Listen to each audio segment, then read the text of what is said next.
Hi, I'm Joe Scacciaferro, and this is On Location.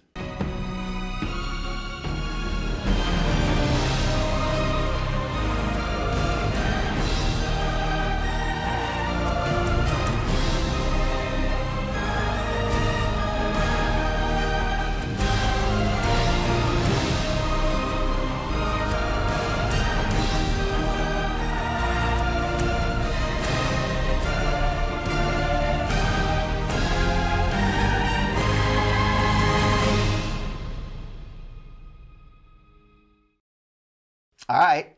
I know I say this every single time, and I say this every single time, that today's guest is a good friend of mine. It's somebody we met, we hit it off.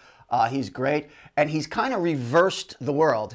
He was staff broadcast, and he was working at Viacom, and now has transitioned into the freelance world. But let's get into that when we get into that. Tom Smith, welcome. Hey, Joe. Thanks for having me on. Nah, no worries. Great. Thanks for taking the time too. Your story's pretty amazing. So let's jump in your last, because you're now out in my world. You're out in the freelance world. But let's jump back a minute into where you were when you were staff over at Viacom. Just talk a little bit about what the last job you was, and then we'll back down. Sure. Okay. So my last job at Viacom, I was the director of studio operations for the production studio at Nickelodeon. I was there for about 5 years, and yeah, that's kind of where I ended up. But I had a lot of different positions before that. What is that? I mean, obviously those of us in the industry understand that, but explain that, because a lot of our audience are from different walks of the industries. Sure. Yeah. So basically, we had a production studio that did a lot of animated shows, some live action productions, and it was kind of scattered. And then my boss at the time wanted to consolidate everybody to the space down at in Soho at 345 Hudson. So I was helping. I was in the prod tech world, so I was helping with the move and the setup. And then I was basically, I said, we don't have anybody running day to day. We need someone to run day to day ops here. And I said, let me do that. And they were like, yeah, that's great. Write up a job description and go for it. So I did, and I started running all the day to day ops, which was, God, it was everything from getting the equipment, making sure we had the software we need, making sure we had the production equipment we need, to dealing with a bed bug outbreak at the studio. So I handled everything, from leaky faucets to purchasing, a sound booth for our VOs. So I did everything. Yeah. So in different worlds, those are like facility managers. Those are part of what you were doing would be that, correct? Yeah, it was space planning. It was facility management. It was some prod tech. It was and day to day ops too. And then it was also I guess client services, because I had to deal with I dealt a lot with the executive producers of the shows, made sure they had what they needed. So it was kind of like, my boss at the time said it was like an air traffic controller position. I just make sure all the planes take off and land, no one crashes. So that was kind of what it became. And it was fun. I liked it. That's great. I enjoyed it. Hey, you know what though? So I have worked for Nickelodeon at different points during my career, but Nickelodeon, from what I understood, a lot of their studios were California and Florida. What was in New York? Because I only know it from up on Broadway in those offices. That's a great question. So when I started at Nick in '99, and I think they were just in the process of shutting down Florida. A lot of the production was done in California, but most of the animation, or a good chunk of the Nick Jr. animation, was done in New York. So when I started, we had Blue's Clues, Dora, and then a bunch of other projects. Those were the big ones, and those were in New York at 1633, not 1515, 1633 Broadway. And then eventually we moved off that space. People got spread out, and then we consolidated again down at the 345 Hudson campus. Oh, cool. So, yeah, there was production, and we had the Halo Awards as well. But a lot of it is done in California, SpongeBob and big stuff. But a lot of the Nick Jr. stuff was done here. In fact, Blue's Clues was shot here in New York. The original Blue's Clues. I never knew that. I always thought that was a California gig. No, that was a New York show. Yeah, awesome. Fully. All right, so let's talk about evolution. Let's talk about evolution. So what was your thoughts even coming into this industry? A lot of us came in from very weird ways. Nobody came in the front door. I, Uh, yeah, that's I did. I came in. I guess I got in. So I went to after high school. I took a couple of years off, and then I decided, okay, I got to get back to college. And I said, what do I like even doing? And I loved writing, and I liked filmmaking and production. I did a little of that in high school. So then after school, I was just at NYU, and I just wrote a letter to the Howard Stern show back in the heyday, back in the mid '90s, and I was like, I'd like to intern for your show, and I got a call back a couple of days later, and they interviewed me, and I started interning for Howard Stern, and that's how I got into the business originally. I interned there for a year, and then I got a job, a PA job at Nickelodeon, and just the different jobs there. Just typically how people get in. You know someone who's working there. They say you want to get started ground floor, and I did that. oh, awesome. Yeah, Yeah.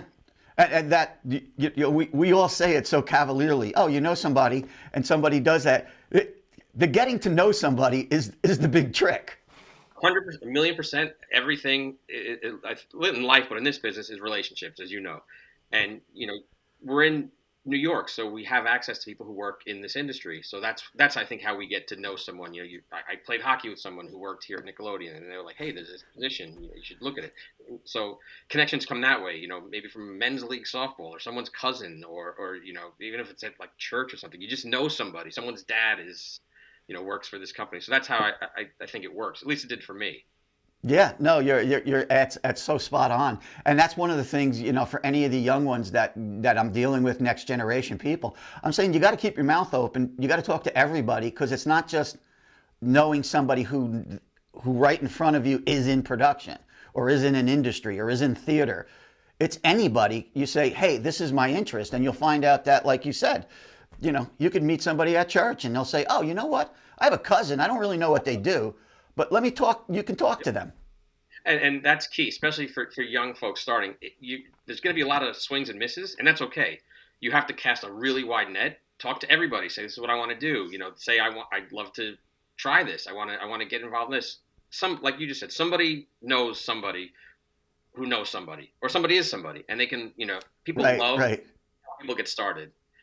People help me. I love to help people. When I was at Nick too, it feels good because you're giving back essentially, and I think that's really important. I'm a terrible schmoozer. I hate being on camera, but I'll do this for you, Joe, because we're buddies. But Thank you. I love being behind the scenes, not in front of the camera. But I hate. I'm not a good schmoozer. So but it's important. It's really important to make connections, to talk to people, to get to know people, to get out there and say, to share your story and what you want to do, because that's what happens. Connections are made that way, and that's how it always works. Yeah, more so in our world, and when I say our world, I'm talking about the entire entertainment industry. There's really no aspect of it that has, like, in medical or in finance or in business, they have continuing ed. They have programs. You get this job, and then you go out and you learn to do. Then you go to this job. Our industry is just wacky. It's Very much so, and it's good though. I think it's good in a way because you can't just say, "Hey, I want to be a doctor. Can you speak to your uncle?" It doesn't work that way. But I'd love to be I'd love to to work. I'd love to be a stagehand. Well, I know someone. That's the way this works in this crazy industry, and yeah, that's a huge plus, I suppose. Yeah, no, and that's why those of us who've lived it stay in it, Yeah, because we're the ADD generation of people who just, I like a lot of different things. I like things different. I like challenges. I don't want every day to be the same day. I like that. So I love what we do. So let's get back to you. So now you're at Nick, and and you're moving. How did you see different opportunities within the realm of a network? Because that's a different path than from the outside in. Yeah. So when I start there, so I'm PAing, and I think there's a lot of turnover. A lot of people are moving up, moving out, going to different productions, moving to different parts of the company. So again, relationships. So my story was I got into prod tech because I was PAing, and I had gotten close with just friends with someone who was the head of the production tech, and he was like, "Hey, I'm expanding. Do you want to jump on my team?" I said, this isn't my background. I want to write. I want to do creative stuff. He's like, no, it'll be fun. I'll teach you, which is an unbelievable opportunity. It doesn't usually happen. I was like, okay, sure. So I went that route. Went to Prod Tech, and that I mean production tech. Yes, I got you. I was going Yeah, to I was going to just expand on that. yeah, yes, production technologies. So the person who gave me that opportunity and was my boss actually later became, and to this day still, a dear friend of mine, and we're super close. And yeah, it was a great opportunity. I worked there for a long time and then moved on to other things. But yeah, again, it was relationships. That's Be a awesome. good person, connect with people, and work hard. You know. And you said something that's so important, and I'm glad you hit it. Is that's not what you wanted. That's not where you wanted to land. You didn't come in thinking that. You came in thinking I want to be a writer, and that's where I'm going to go. But you were smart enough to say I'm going to take advantage of this opportunity, not abandon writing, but I'm just going to. That's how I'm going to keep moving. Yeah, I did. I probably took advantage of that opportunity for too long, but I definitely, because it was, it became good paying jobs and it was comfortable and easy. I always in the back of my mind had, I need to write, even like some kind of, I would beat myself up, got to write something, got to get something written, you got to do something. So that was always there, but the bills were getting paid. And in this industry, that's important. That's very important. And Yeah. I had a staff gig for almost 18 years. So that's kind of, that's kind of rare. That's not normal. It's usually Yeah, freelance. that's very rare. Yeah, so you're usually bouncing from freelance gigs, hustling jobs, and that was cool. So I stayed with that opportunity for as long as I could. And were you still your passion to writing? Were you still doing that by your like some of us who are musicians, even though we don't play out anymore, and even though we don't record, we still continue to play. Yes, I did. I absolutely did. I did that for the whole time I was there because that doesn't go away. Right. Just with the music, I'm not in my room jamming, but I'm on my laptop writing ideas and just fleshing things out. Even if it's stuff just for me, I kept those muscles working, and that was important. Yes, yes. That what you just said is this thing. You have to keep exercising that creativity. Coming from a bilingual family early on, is I always liken what we do as being, if you don't use the language, like once that generation in my family passed, I don't speak Italian. I don't understand. And it's funny because I did, but I don't. And Yeah, that's what happens. If you don't continue to exercise your passion, love, your gut instinct of what you're driven to, you will eventually, it will start dwindling your skills and you have to revamp them again. no, and I would find ways. I would ask bosses like, "Hey, let me write that email for you to the EVP, and let me write this presentation." I would just find ways to do it to keep again to keep watering the garden, I guess, or flexing the Yeah, muscles, whatever it is. that's But cool. but I didn't. But I still kind of held back, and I kind of beat myself up a little bit about it still, but because I should have. I probably if I'm talking to a young person now, I'd say just go for it and keep it going. Obviously, reality kicks in. You have to have that paycheck, but still keep again keep the muscle keep the muscles working, keep exercising those muscles. You need to. It's really important. And whether How, that's how singing, was work? what's How that? was working Nickelodeon? It was Like inner workings of Nickelodeon. We all know it from the outside. I was there for a very brief 6 months, but way back when. Um, yeah. Okay, sorry, Joe. yeah, no, no, that's it. Yeah, That was the end of my question.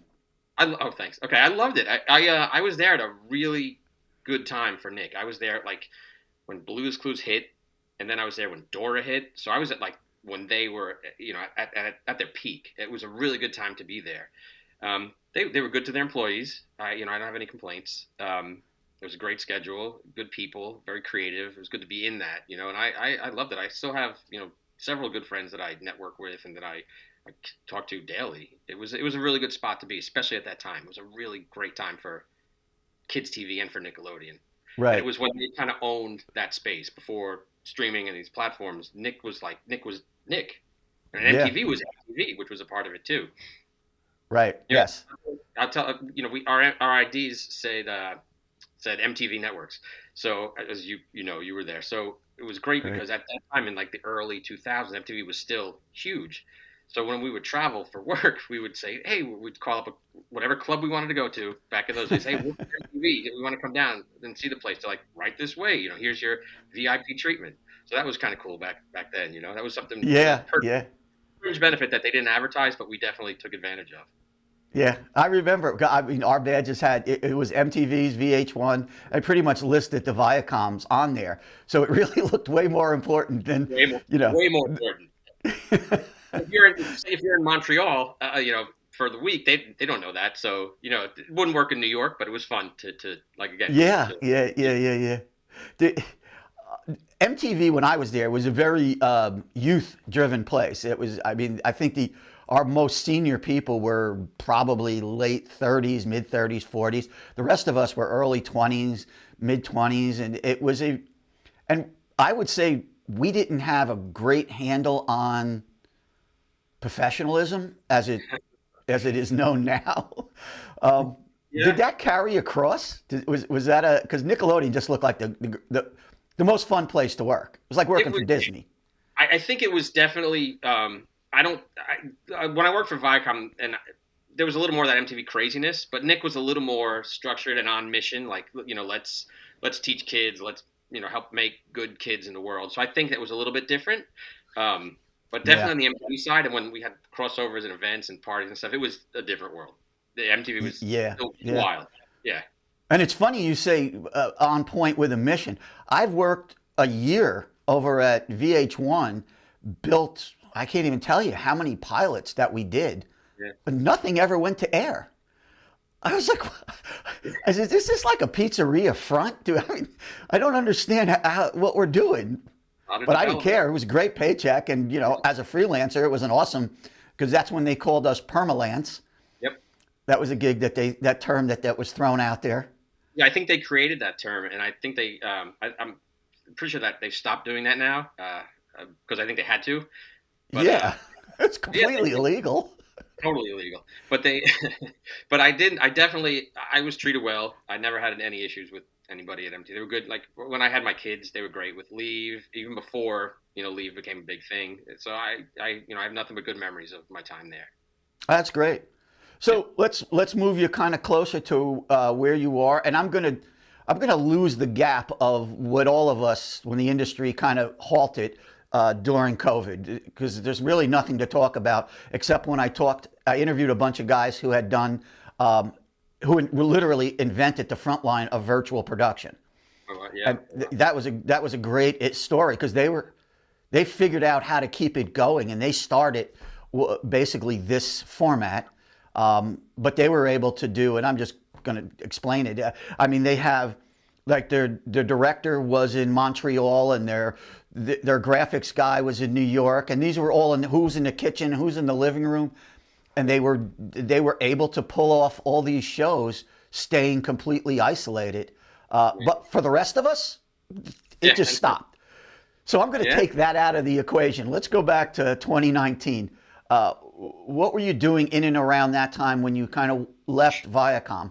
Yeah, so I left Viacom, like I said, on good terms. I mean, and I'm glad it happened because I probably would have stayed there if I didn't. But they gave me a nice buyout, and I was like, now, I spoke to my wife and I said, I have to do this now. I have to, I have to go for this writing now because I've waited so long. So I started writing. I created a couple of shows, some unscripted, a couple of scripted, mostly unscripted, and then I'm going to make this sound easy, but I knew a contact through a big agency, and I sent my idea to them, and they loved it.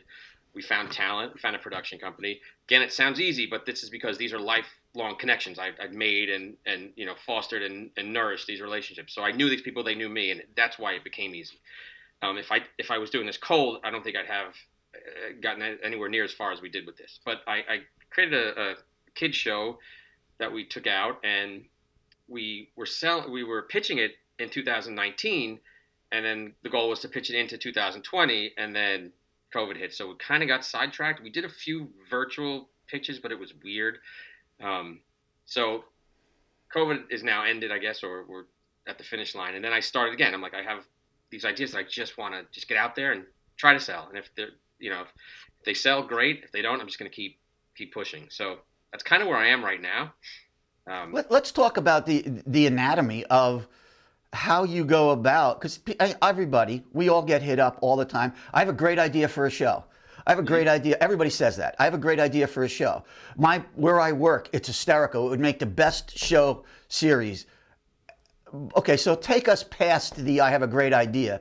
How do you start grinding a show from like where? Conceptualize that for me. So you have the idea, you have your pitch deck, your treatment, whatever the case is, right? You're ready to go from that point. Let's go. Let's go before the pitch deck because nobody even knows what a pitch deck is. Okay, sure. So you have an idea, and you just start getting it down. You start typing it out. You start trying to format it. You're not writing the whole show, but you're writing something to sell to first an agent, then a production company, then talent, then ultimately and hopefully a network. So I just would plot out how I want it to look. You know what the episode structure is going to be, what the mission of the show is, what the goal is, what the oh wow moment is in the show, and then you go from there. I flesh that out. I make very colorful, picture heavy documents because people were visual creatures, especially TV people. And apparently, I got this great advice from a friend of mine who was a writer at Nick, and she said, "Don't be too wordy with your pitches because nobody reads them," which was helpful but also disheartening because I was like, wait a minute, I'm pouring my heart out of this and no one's going to read it. She's like, go read the first page. So anyway, so I make these documents short, tight, concise, and then I'll take them to an agent and say, what do you think? I like this for this person. Do you think they'd be interested? He said, I'll check and let you know. They are, they're not. You come back. If it works, if they want to work with you, they like the idea, which is, okay, so I'll go back to my first concept. So the first one was a sports family type unscripted show. So I found talent. I found a professional hockey player through the agency, William Morris. I got it to him, and he loved it. He came on board. We met. He was all in on the idea. And then I partnered up with a production company. Again, I knew these guys through my career at Nick, and then we all said, okay, let's take this out and let's try to sell it, which is what we did. And I've done that several other things now with different ideas. So I'm sorry, I'm circling back, but to get to your question, so I'll have an idea, I'll write it out, I'll say how I want it to look, and I'll say what the mission is, what the goal is of the show, and why it works for a network, and then I'll get that to talent, I'll get that to even a bigger creative or someone who's done more, and try to just partner with people and get things in front of network execs' eyes. And that's where And we're at. all along this stretch, there's not any money flowing in to do this. No, not yet. We spent a little bit of money on the sports show idea. I worked with a pretty established production company, but it wasn't much. It was just to create a sizzle.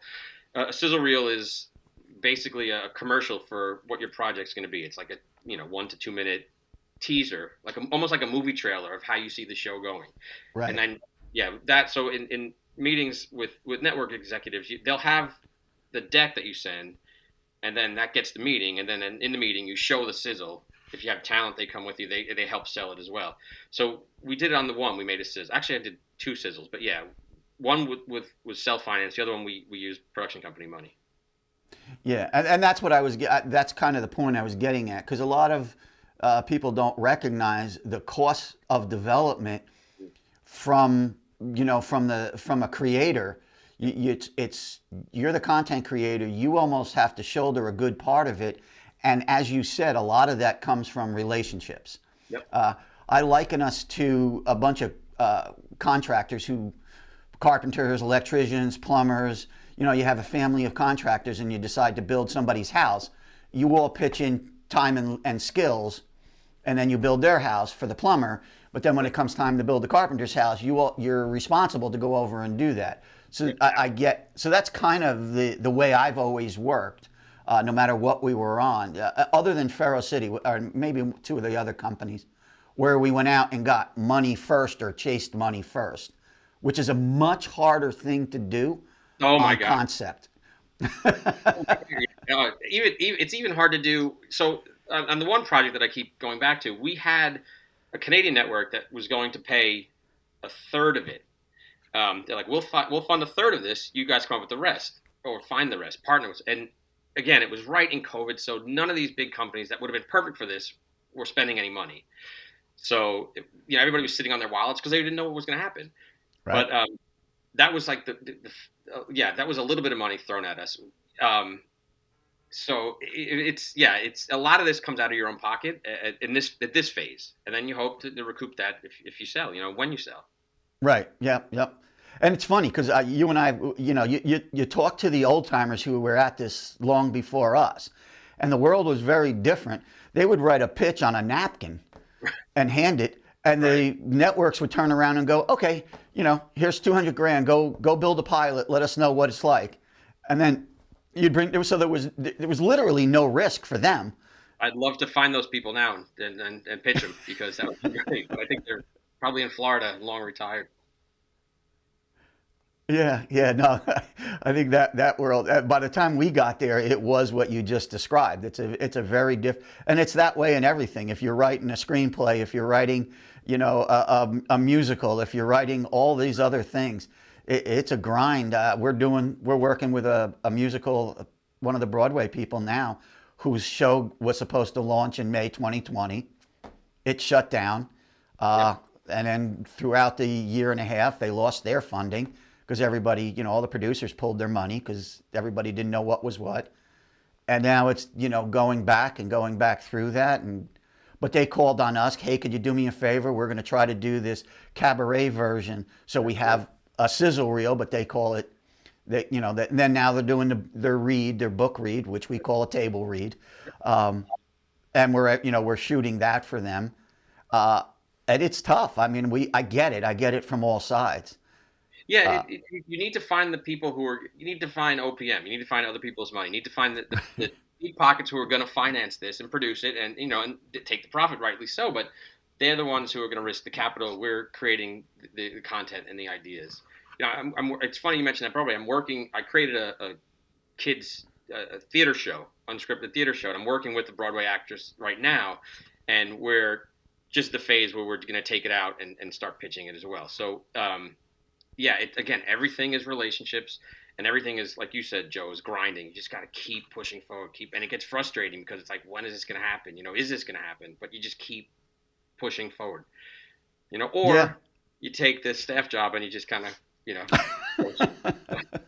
but I think anyone who's kind of creative feels that need, that desire to just try to, get your voice out there. And I know I do. Yeah, and I'll tell you, having worked inside staffs and worked, extended times for different networks or big, even record labels and stuff, it's hard especially when you're younger and you truly believe in your craft or your creation, and it's like your kid and you really believe in Yeah. it. And when everybody starts tearing it apart and saying, no, this is no good and that's no good and need to rewrite this and change that, and you don't even recognize it when you're done. It's hard to stay the course, right? Absolutely. It's hard to stay the course. But I think you have to take out, it's not personal. It's someone who thinks that they're doing their job to make this product better. Whether that's true Right. or not, who knows? But that's what they think they're doing. So you have to say, okay, this isn't a reflection of me, even though it's my creation. They're just trying to make this a better product to sell, to put on air, to move. So that's okay. But if I was talking to a young person, I would say just keep at it, keep hammering, meet people, get your ideas out there, be heard. Yeah. Young folks have an advantage in that I think they're inherently more tech savvy than we were. I know you're very tech savvy, Joe, but these kids are unbelievable, and it's awesome to see what they can do, what they're gonna do, just with their phones. It's amazing. Yeah, and it's interesting you say tech savvy. I am, but I'm not native to today's technology. They are native to it. They don't even think twice about. I'm working with an NYU project right now with 12 students, juniors, seniors on this. Uh, we're building a web series with them, and it's so fascinating to me that they default to things that I wouldn't even have thought about. They're like this. Oh well, Yeah. can't we? I'll just do this because I have this app, and look, I did this, and is that what you want? And I'll go, yeah, that's it. Yeah, yeah, thanks a lot. No, Uh, I have teenage daughters, and they're incredibly tech savvy. They have YouTube pages, YouTube channels, and they have Instagram pages, and they edit their own videos, and they do their effects and their sound, and it's unreal to see. It's stuff that would have taken us days in the past. Yeah, They yeah. couple No, hours. I haven't appreciated. It fascinates me because I can't wait to see Yeah, what that generation does, because I know what we did when we came in and disrupted what was sure. prior to us. And Yeah, I saw how far that went, and I know that's happening again. And when I hear everybody arguing about, oh, these kids and they're on their screen, a real quick story, and you know my son.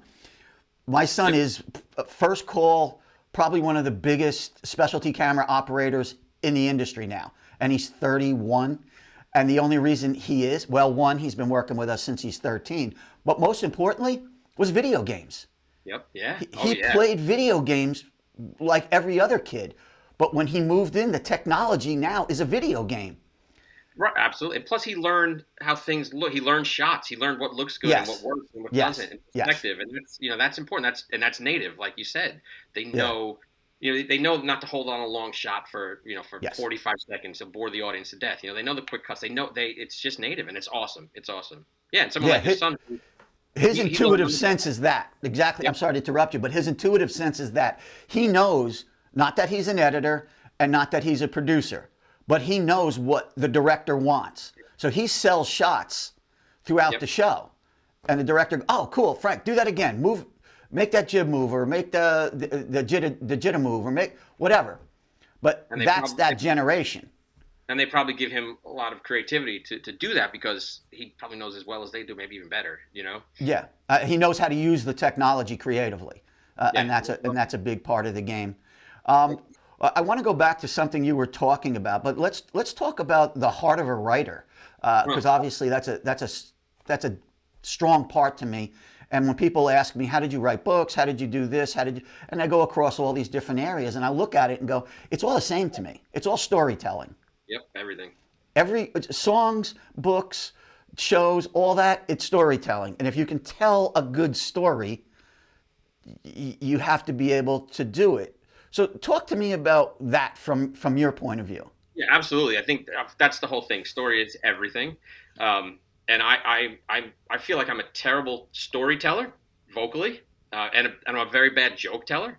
But I do know it's funny, and I know I think I can write a good story, but I can't really tell it. So that's why when we're in pitch meetings, I kind of let the other people do the selling. I'm not a very good salesman, but I can write a good story. Now, to get to the heart of that, I just think even when I was a kid, I was just writing stories, just writing stuff, just writing stuff that I found interesting. I guess it was just a creative outlet, so I just would just write. I had journals, but it was mostly I really liked fiction. I really loved short story, and I loved that format. And I wrote a bunch of those. And I think I was just always there, right, to create these characters, um, make a story, make the story, craft it, and have this finished product. I when I was a little kid, I fell in love with Star Wars. It came out when I was real little, and I just loved it. I loved because I like every other kid in America in the '70s. I found myself I was Luke Skywalker. That was my story. So I always liked that hero journey, and I think I just probably wrote that same story over and over for 5 years, and then then I got into other things and more mature things. But yeah, I just was always felt this need to just create these worlds and these characters and these stories, and throw these twists at it and make it interesting. Did you look at like traditional formal structure? Did you learn that early on, or this was just a flow of creativity and your story just made sense to you because you just instinctively got it? Yeah, I think that's definitely what it was. I just knew it then. Uh, I remember, just a silly story, but I remember I think I was like 6 or 7. I wrote a play about a king and his court, and I remember I put it on I read it for my parents and their friends, and it wasn't even a joke. The king was like, he said something to the queen, and the queen said, "I'm not in the mood tonight," and then they burst out laughing. I'm like, that's not even a good line, but I guess it was. Now as an adult, I get it, but I just really like that feedback. I like that reaction to something I had made up, and so I think that was part of. Every comedian says that. I'm not a comedian, but they all say that once they get those laughs, it's like a powerful drug. They just want that laugh again, So I really Yeah. loved getting that reaction, and I think that was part of it. I'm always writing to. A lot of people write for themselves, but I kind of write for what I want people to look at and laugh and like and talk about. So that's I think that's where that comes from. But yeah, I didn't have formal writing training until a little bit in high school, but until college.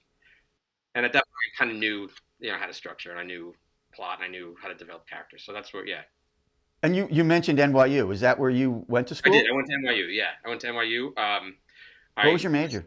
I was English lit and with a creative writing minor. Um, and so I did as much of that as I could, and I loved it. And I wrote, I wrote they published me in a couple of literary journals and a couple of short stories. I loved doing it. It was awesome. Um, and yeah, Do I you had have fun. do you have an area that, is it episodic stuff? Is it film? Is it manuscript? Is it long form, short So form? so Is there a particular format that you feel most comfortable in? yeah, I have a couple of scripted shows that I think I have three or four that I have and I'm gonna take out, but I'm really digging like the unscripted. Um, because I just like there's so many areas you can look into. It's almost like making documentaries, but with a little bit of TV magic to move the plot along. But so I'm kind of focusing on that realm while still um, trying to sell scripted shows as well. Can you just explain the difference between what you're saying as scripted and non-scripted, Sure. so So people have an yeah, idea, or point to a couple of shows that make sense? yeah. So unscripted is what used to be called reality shows, reality TV, which is a bad word in the industry now. But Yeah. they're unscripted shows. So it's um, a lot of the unscripted shows are heavily scripted, though they sell themselves unscripted. But unscripted show like I don't know what's one like The Amazing Race, like God, I don't watch a lot of unscripted TV. So unscripted, you would think of as a reality show. Scripted is Yeah. your episodic television, something like Ozark or Right. um, Afterlife, or The Walking Dead. Those are heavily scripted, heavily produced.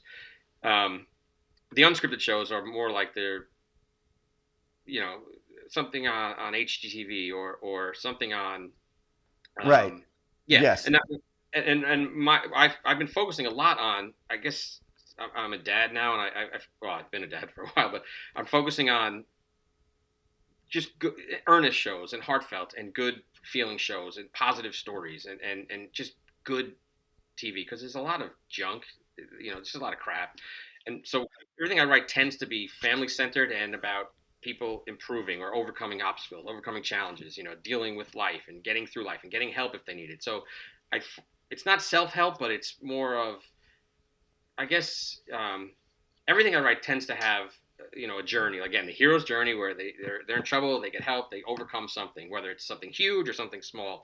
I love that story of how someone can build their own character and overcome something. But I'm getting tight on time, but I want to just touch on something you just said.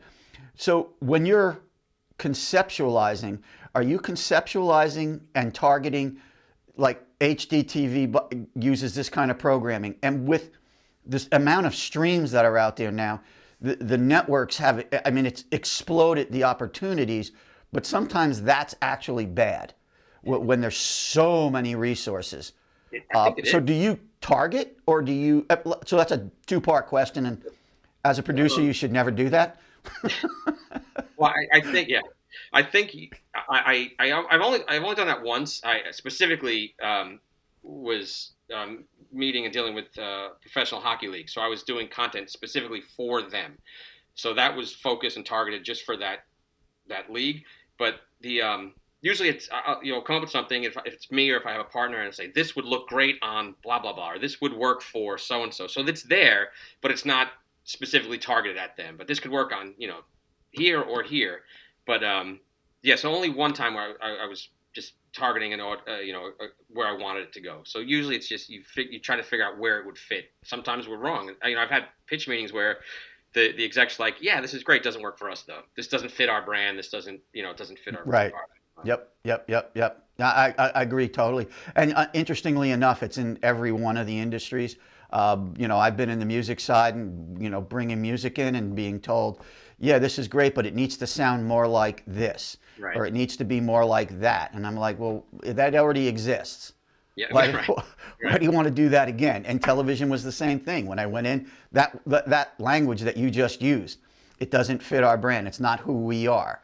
So then I learned to go, okay, I studied every show they did, and I looked at all their formats, and then I would go in with that, and then the answer would be, well, we have enough of that. Yeah, right. It's like, Exactly. all right. So, When, you know, if anyone here eventually goes on to pitch, it's very frustrating because, you know, and again, you can't take it personally because network execs are trying to find shows to keep their jobs. So they want to find hits. So they don't take a lot of risks a lot of times unless you get very lucky.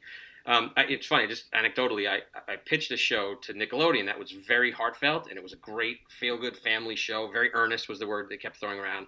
And Nick said, yeah, we get it. We just want a joke per minute. I was like, not what this is at all. Like, this is, you know what it is. And they're like, yeah, but we need a gag per minute. So it didn't work with them. But yeah, so again, you're at the whim of the network exec who, again, is trying to find shows that work to keep their own jobs. So they're very risk averse. that's the take home point right there, is that whoever you're pitching to has a job that's high paying and they don't want to lose it. So they're not going to take, if you come in with a really great idea, but it's not known, it's not a quote traditional gig, they're not going to take it. So you're no good, your show's no good until it's good. That's what I've learned. Well, I tell my wife, I'm like, listen, I love my ideas. I believe in them. She does. But I said, Fox passed on The Sopranos. So, you know, there's history of great products. Thousands of those ideas, thousands. I mean, you go to bands, you can go to Broadway, you can go anywhere. The smartest people passed on the biggest shows. Yep. I mean, you look at Scorsese and those guys, and there's so many things that they could in the beginning. Spielberg, all of them, there were so many great things that they got told, no, you're no good, or you shouldn't be doing this, or you better go find another job. Well, that's why I'm going to date us here, but that's why I love the story of Sylvester Stallone. How when he wrote Rocky, he said, I have to star in this," and they wanted De Niro, Pacino, they want everybody. And he's like, "No, they said you can write it, you're the producer," but he's like, "No, I'm going to be in this," and he stayed on it, and you know, made a great film, and he made his career off that. You know, same thing with Chaz Palminteri with The Bronx Tale, same story there. So yeah. And there's also, for the other side of that, as you've been saying, you know, you have to be prepared to swing and miss, because for every one of the Rockies, there's 100 that you never heard of because they stuck to their idea, and they never saw the light of day. Well, yeah, and that's it. And I think that, you know, in baseball, if you miss 7 out of 10 times, you're a Hall of Famer. I think in this industry, if you miss 99 out of 100 times, you might sell a show. So, you know, we're out That's there. great. We're grinding. Tom, we could do this all day. This is great, and at some point, you know, we should come back and maybe just narrow focus on the, you know, some of the pitches that you're working on. The offline, you and I should talk, because there's probably some opportunities we both can do together, which we've always talked about. And now that the world's back online again, we should kind of reestablish that. Anyway, Tom, thank you so much for the time. Thank you for the brilliance. Thank you for sharing, which is huge for the next gen. Absolutely. Love talking to you, Joe, and, you know, love to help out. Okay, bud. Take care.